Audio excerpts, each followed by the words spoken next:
təbiətin mənzərəsində belə bir gözəl yerdə yemək pişirmək istəyirsinizsə, bizim günəbaxan yağları ilə pişirə bilərsiniz.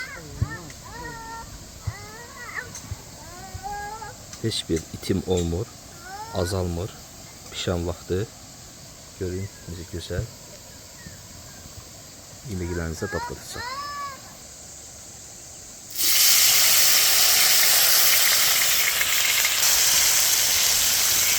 Özümüzün üyütdüyü Himalay tuzu, özümüzün üyütdüyü acı biberi də bunun üzərinə əlavə edirik.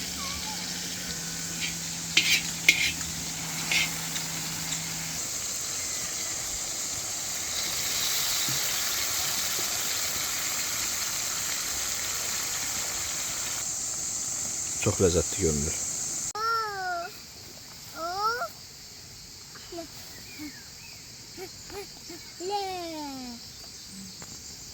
Necədir? Tatlıdır. Tarhan necədir? Bu da tamamlandı. Bu ləzzətdən doymaq olmur. Yağ elə bir ləzzət qatmışdı ki, tam təbii və ləzzətli. Siz də gəlin alın bizim təbii məhsullarımızdan.